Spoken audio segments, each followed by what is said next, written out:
Hi, everybody. Welcome today. Thanks for tuning in. I'm Billy Mitchell, Editor-in-Chief of FedScoop, and today I'm speaking with Anil Cheriyan, Director of TTS at GSA, to talk about what TTS is up to lately and all the good stuff they're doing during COVID-19. Anil, how are you doing today? I'm doing great. Glad to be here, Billy. Thanks for having me. Absolutely. Thank you so much. It's great to see that you're doing well during these crazy times. Hope your family's doing well as well. And we'll jump right into the questions. Sure. I know you're a busy guy. So let's start off. TTS's mission is to apply modern methodologies and technologies to improve the lives of public and public servants. So let's just start off by talking about your top priorities during this critical time. Obviously, we're in the middle of pandemic. So how are you guys, responding with what it is that TTS is meant to do? As you can imagine, Billy, I mean, our lives are now consumed with COVID, and COVID has, just changed everything in terms of how we operate. We're teleworking, we're sitting at home, and so on. And our number one concern is obviously for the safety and well-being of our team. So our whole focus is around that and making sure that everyone's safe and doing fine. But as you can imagine, the demand for our services has really grown significantly. TTS, as you mentioned, stands for the mission of making the lives of the public better, leveraging technology. And a lot of the agencies that we serve are now beginning to face a significant amount of change on their own in terms of digital adoption, their own working from home and teleworking, as well as needing to put out a lot of information. So our 18F team, our COE team, our Presidential Innovation Fellows, they're all embedded in the agencies, so they're getting a lot of demand directly from the agencies themselves. Our platforms like login, identity is becoming a significant area of concern when you start thinking about handing out checks, stimulus checks, PPP programs. There's a lot of activity there. From a login perspective, our cloud platform, from a speed to market, are getting websites out there. Our FedRAMP solutions, just in terms of agencies wanting to reuse FedRAMP authorized products. So we're getting a lot of demand there. And our government-wide platforms as well, things like USA Gov, digital.gov is really growing in terms of the demand for our time. I'd say in the last month or so, we spent well over 10,000 hours from our TTS perspective, which is about 15–20% of our team's time purely on the COVID response. So it's a really very, very, very busy time for us, as you can imagine. That's great to hear. And you mentioned so many of the different things that TTS does, from FedRAMP to the COE. Obviously, 18F is buried in there. So there's a number of different really interesting things that this organization does. So I've sort of watched it grow up since it was founded several years ago. I'd love to hear about some of the accomplishments that you guys have made recently, and what you think it is that makes that work so impactful for the better of the federal government and the American citizens. Well, there's a few things that I can talk about, and then some that obviously I cannot, because it's very agency specific and agency private. But from a COVID perspective, there's our Presidential Innovation Fellows, for example, were very involved with HHS on the creation of telehealth.hhs.gov. That came out in a matter of, I'd say, days. It was really, really fast moving. Our Presidential Innovation Fellows were doing the product management of that solution. And frankly, what it is really a website.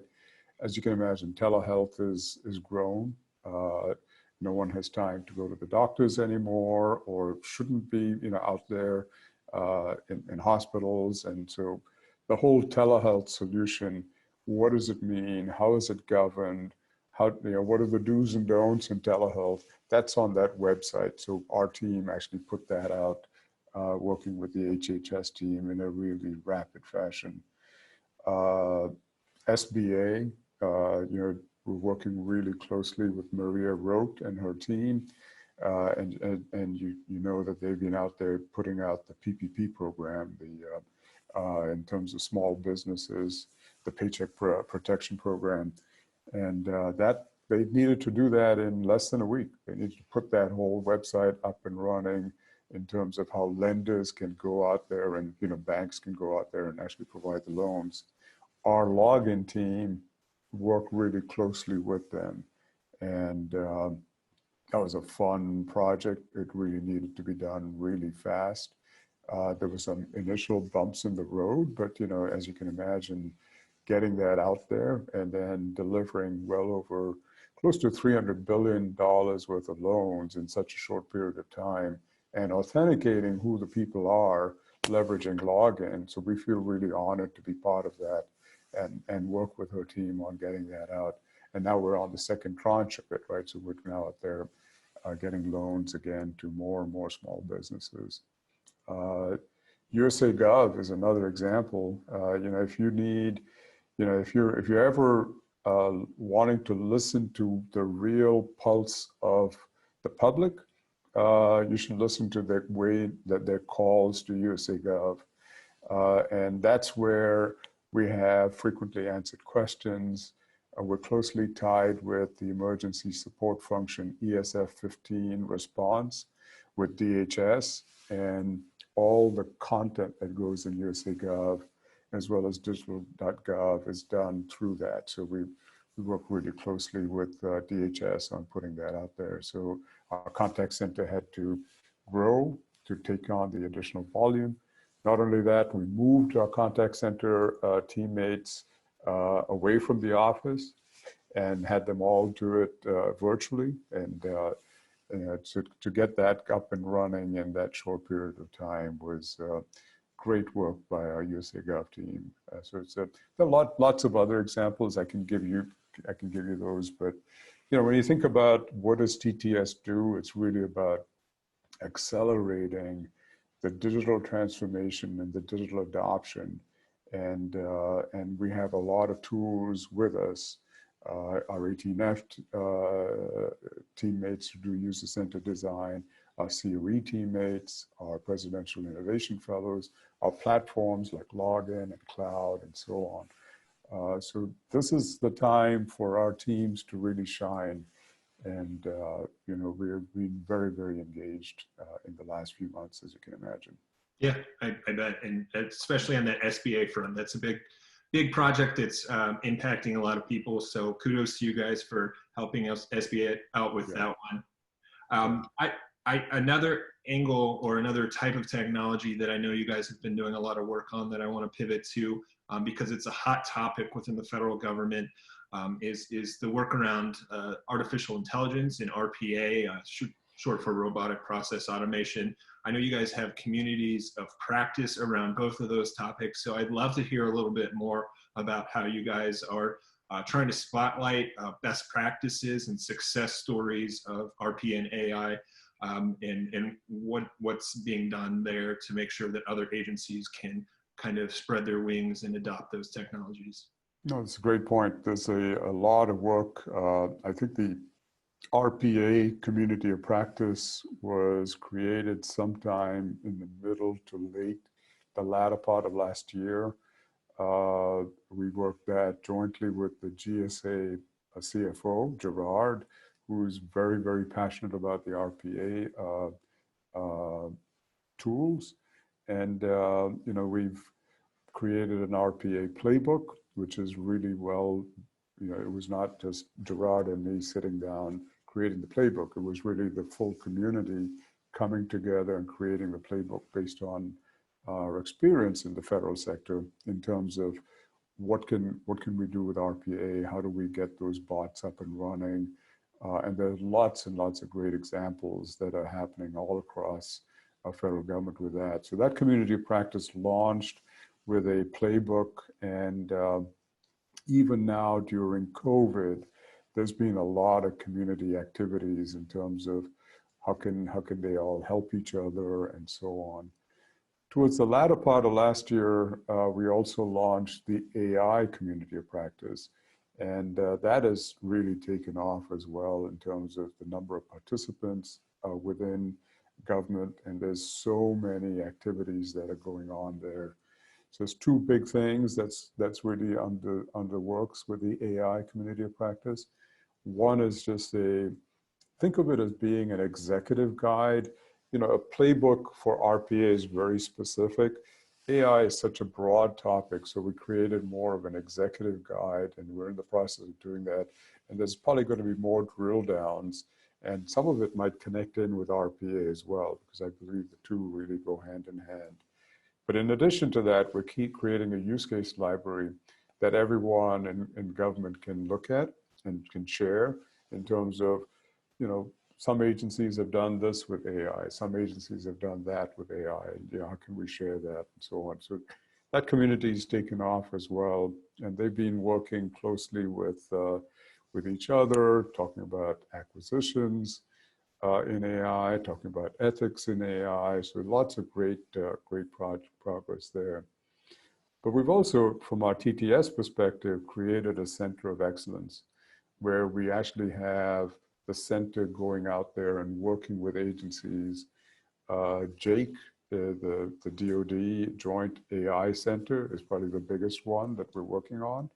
And we're helping Jake create the common framework for AI.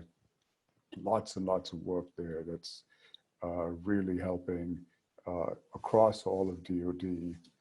There's another, you know, not so big, but a smaller project that the COEs are doing with the Department of Labor, which is really using RPA to improve the acquisition process for labor. So that's starting off small, doing it well, and then growing, which the team has really done the COE team done a great job with. So I'm all excited about RPA and AI. I think this is, you know, this is where the world is going. This is where government needs to be going. Lots of great examples of where we can do more, and happy to be part of it, and happy to have our team really participate in that. Sure. And I'm glad you mentioned the COEs, the Centers of Excellence, because it's where I wanted to go next. This has been going on for several years now, and it's, as of recently, you guys are now in 8 different agencies. So I'd love to hear, you know, just some of the feedback you have for that, the latest on that, and what that looks like going forward. Yeah, you know, 2 years ago, we were just in one agency. It was USDA, then it became HUD. We went up to 2. And now we've got these centers. Now we have 6 centers as well that are created to go and be used in these agencies. As you mentioned, we're up to 8 that we've announced. The latest one being the National Institute of Health for Child Development, really great program. And we're working closely with that team in terms of all of their infrastructure, the digital program, as well as change management, the data and analytics. So lots of really good work that's going on. It just kicked off. We just made the announcement yesterday. If this was happening a couple of days from now, there would be another announcement. So my point is that when we started, we really wanted to prove the method of bringing centers to agencies to drive transformation. And it took a while, but now we have so much demand from a lot of the agencies saying, hey, you know, I've heard about the COEs. I've heard about the wonderful job that your team has been doing in terms of, you know, driving towards results, driving towards outcomes. I want one of that, right? I want to go do some of that. So our demand has just grown, and the team has done a phenomenal job just in terms of growing that into now 8, and very soon you're going to hear about another agency. So it's a great progress, and very proud of it. And I think the method proves that transformation can happen in federal government, and it can happen in a concerted fashion. Great. We look forward to whatever that next one is going to be in a couple of days. With this sort of work, whether it's the COE, the PIFs, 18F, or just TTS and the platforms that you have, you're working with a lot of agencies and a lot of leaders. So you get a perspective from across government on what's on the minds of those leaders. And I guess let me flip that over into a question. And what are you guys hearing that leaders are focused on? What's on the minds of leaders? What kind of things are they concerned with at this point in time? I think this is a very, and I hate to use all the normal buzzwords, but it's an unprecedented time, and the response that we have had to go through as a country, and as well as from a government standpoint in terms of COVID, has just become so monumental. And I think we've been in this recovery, response mode for the last couple of months. And I feel that now we're getting more into a transition into recovery. And so then the question in everyone's mind is, how much longer? What's it going to take to recover? How do you reopen? And a lot of our conversations are on, do we come back to work? Is telework still the norm? And if we were to come back, how do we come back? Do we come back in mass? Do we come back on certain days? Do only some people come back? And it's really made us think about what is the essence of coming back, and who does need to come back into the office. And we're being constantly surprised, I think, by GSA, and I'm sure you must have heard it from our GSA leaders. We're over 90% teleworking at this stage, and the question is, how much of that 90% needs to come back into the office? So that's taking up a lot of time. As you can imagine, real estate, if not a lot of people are coming back, becomes something that people need to look at to say, hey, do we need all this real estate? And I think there's some level of conversations there that are taking place. But more importantly, I think the question is, what is the work life going to look like in terms of how do you communicate? How do you have meetings? These types of collaboration tools are really good in terms of sharing information, but how do you substitute for those water cooler conversations that take place when you have those people walking the halls and networking and meeting each other? How do you replace all of that, and how do you drive that kind of level of communication? So a lot of conversations about that in terms of what are we losing, and then what can we get back into? And then going back to the fundamentals, were we on the track to doing all the things that we should be doing? And now that COVID came in, how do you reprioritize, and what becomes more important? And how do we deliver on that? Some examples, take the login example, identity example. I think that's just becoming such a hot topic now with this digital adoption. We're going to spend more time on it, right? We're going to reprioritize and spend more effort in terms of resources there. So lots of change that's going on in people's minds in terms of, what's the nature of work? How do we continue to work? How do we continue to operate in this new normal? And how long is this going to go on for?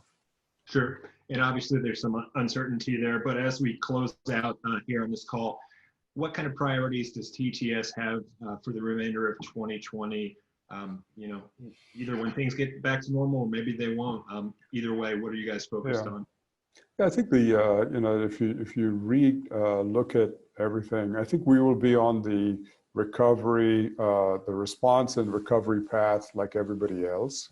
our fundamental priorities. We had 6 when we started. You know, it's things like artificial intelligence, movement to the cloud, omni-channel experience, identity, accelerators. You know, these were our focus areas, and that still holds true, which is a good thing. So we're going to keep on prioritizing those focus areas and continue to support the federal government in its recovery efforts. So it's an exciting time to be part of TTS. It's an exciting time to be part of the federal government right now, and I think we'll be really having a great amount of successes in the next year, despite these very difficult times. Great. Well, thank you for everything you guys do. And thank you so much for joining me today. Anil, Cheriyan, I hope you stay safe and healthy. And I hope we can do this again sometime next time in person when all of this settles down a little bit. But again, thank you so much. Great. Thank you, Billy. And same to you. Stay safe and stay healthy.